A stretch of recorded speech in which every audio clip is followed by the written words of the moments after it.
Okay, and welcome back to Circlearn's Music, all YouTubers out there. And other platforms, if ever in the future this happens to be on any of those other platforms. But I wrote a song yesterday using the Infinite Songbook in Sorcerer mode. Today I actually plan on playing it in the mode I belong, in Oracle mode. But there's some interesting things that happen when you just leave the cards out, like to simmer.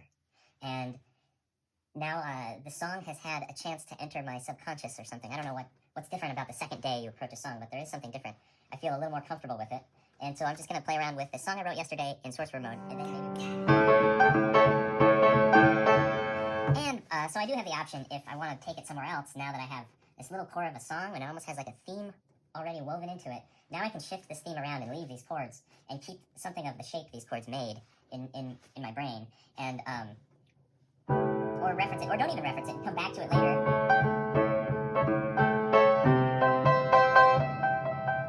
Maybe I'll start playing like an A minor chord, which is off of those same two notes again. So do the D7. Just the F major. Well, maybe. Yeah, an A minor 7, which is a chord that isn't included in the deck here, but here we're in Sorcerer mode, so we're able to bend and do anything that we think we should do. So here's the F. I don't know if that's good. I don't know if I like that. Maybe just the plain A minor.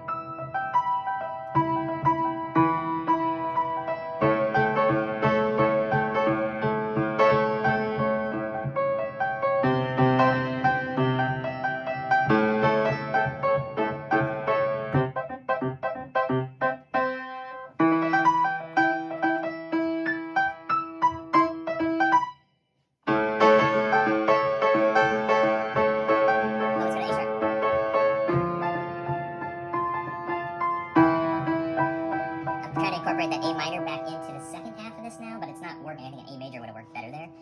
And you get a feel for all of this stuff as you go through and you play this numerous times. I played it a lot more on guitar. I'm a little better on guitar than I am on piano. But I've been making these videos over the past, I don't know, month now on this piano, and I can feel myself getting a lot better at it.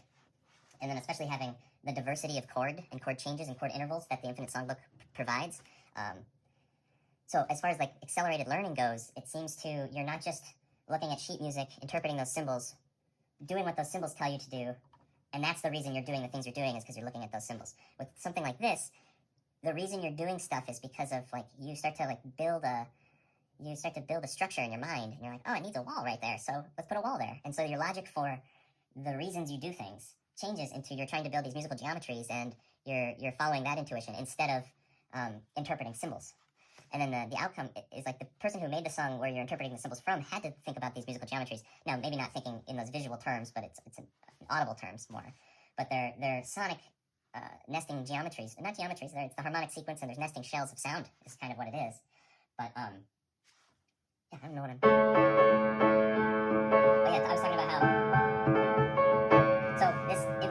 So now it's not the same thing every time you look at that sheet music and read the notes off of it and you play it, and you get better at doing that, and that's really cool, because some of that is this beautiful stuff, and then that's a way to get good at piano, and then eventually you can write your own music or just play way more brilliantly than I'm playing right now. But just as far as a means of learning and a means of engaging an instrument, it doesn't have to be all about you reading music and playing that read music.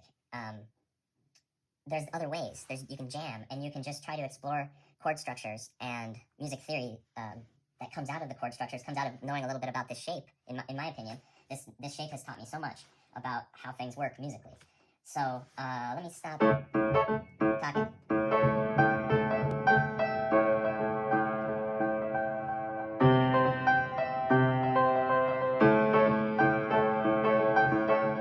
I was gonna do the A minor in there, yeah.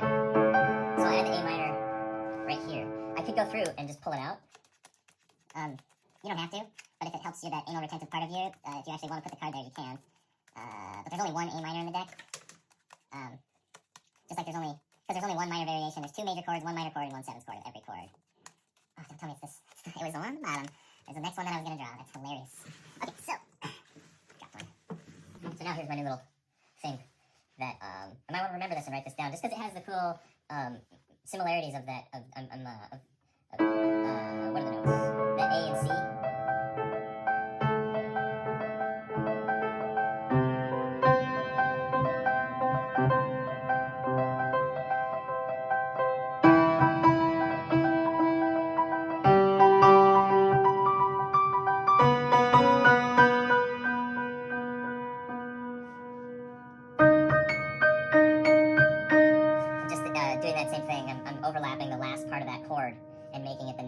chord as I'm moving up the piano thing. So once you start to learn how these chords are built and how they work, you can start making your own compositions just by like peeling the chord apart and then putting it back together in your own jazzy new way. So let me just play through this, and then maybe this is too long to actually tack on me playing Oracle mode, the mode I actually belong in. But I could learn piano by just doing this too. This is a great way. I just feel like when these black keys are the root of a chord, I have to pause. I struggle a little bit with like knowing the chord shape when the black key is the tonic. On all these white key tonic things, it's pretty much the same logic for all the majors, the minors, and then the B is a little different.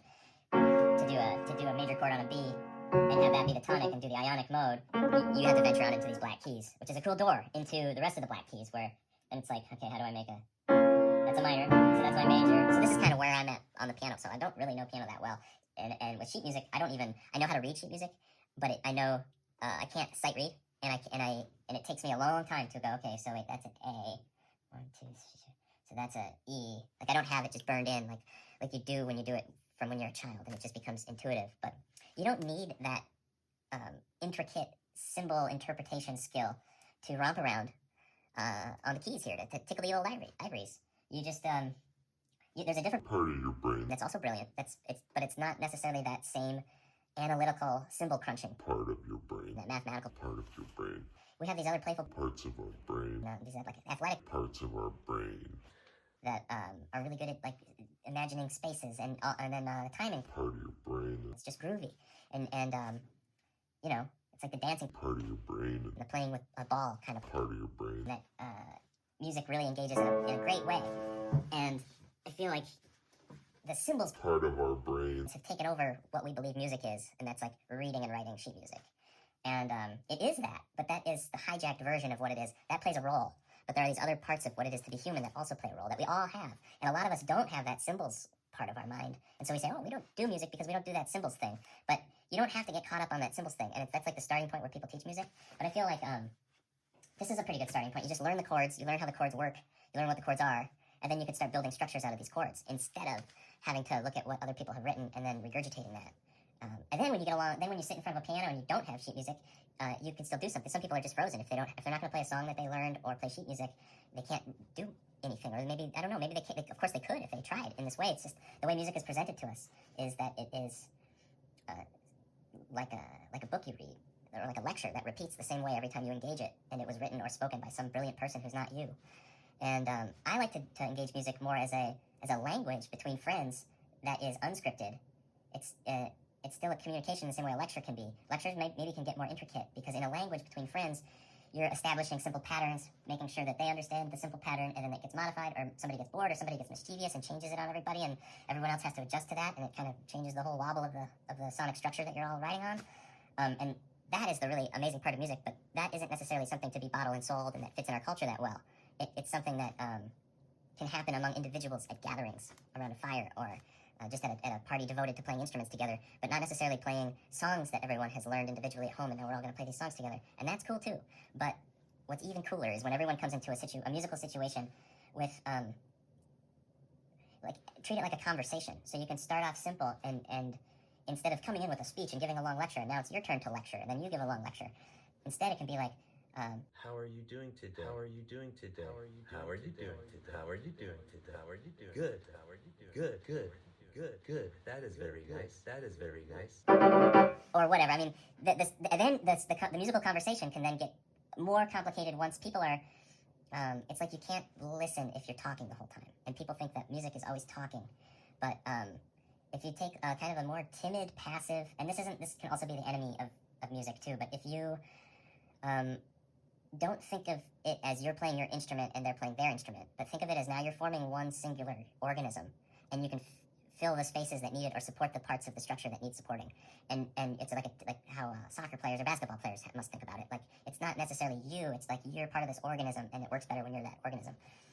And I don't know if I've said this before, I think I might have, but it feels like you're on a musical Ouija board or something like that, where no one feels like they're guiding the direction of this song. It's like a group activity that no one is necessarily controlling. And then, somebody can come in with a lick that they play and kind of control it and turn it into that. But there are these moments of beauty that where people are just kind of playfully poking at each other musically. And I think that this game makes you better at that. Whereas reading sheet music, that doesn't help you on that part of your musicianship. So I mean, they're different approaches to music, but I think they're also symbiotic. They're mutually beneficial to one another. And also, like, if the traditional way of learning music, this kind of different way of learning music that the Infinite Songbook tries to show us is it doesn't contradict the standard way of teaching and thinking about music. It only adds a wrinkle and adds another perspective on the same standard thing, and allows for a little more understanding of the structure as a whole, or what music might be. And we get caught in the trap of thinking about that music is like born talent, or there's musical geniuses, and there probably are, and that's probably true to a very tiny degree, I think. But most of it is based on your own interest, your own awareness, your own experience, how much you've done it, your own, like, what mental models you're applying while you're doing it. Are you just interpreting something and doing something, so you're not actually learning stuff behind of the reasons why those things were doing? Or are you rotating an object, or is there a logic to your next movement other than because it says to do it? Now, this is very similar to in a normal chord book. If you were to like have a Bob Dylan chord book, there'd be the lyrics, and then you'd have just the chord name above the lyrics as you played through. And so now, kind of the next step of this game is, if you want, you can give this stuff lyrics, and then you'd be writing it down on a notebook and developing it further as a song. But so the Infinite Songbook, as a means to kind of play something different every time, not every time. So here I just came back and I sat down at this song that was already here from yesterday when I was here, and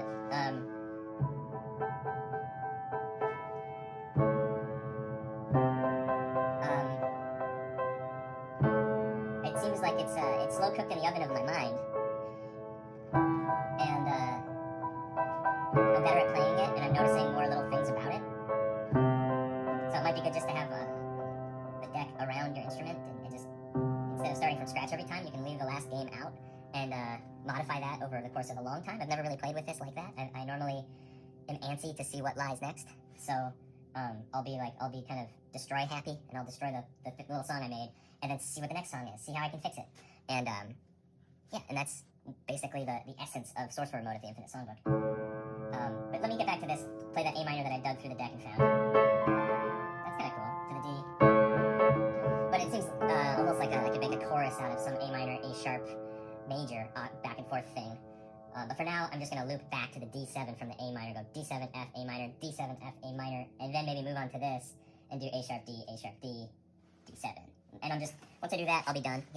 Once I do that, I'll be done, and I'll make that other video about how Oracle mode works, which is more a simplified version of Sorcerer mode. You're not expected to make all these decisions about it. You're just expected to know the chord and play through it with an equal time on each one, and kind of listen to the differences, and listen to that little voice inside that says, "Ooh, that was cool," or that voice inside that says, Ooh, that was something wrong with that. I don't like that. Or to play around with the things you don't like and build something out of that, and there might be something interesting with that. But like the Oracle mode, actually, it's like accelerated learning mode. That's where I still belong on the piano. I'm not quite ready for this mode, even though I feel like this song is fun. But okay, let's do this.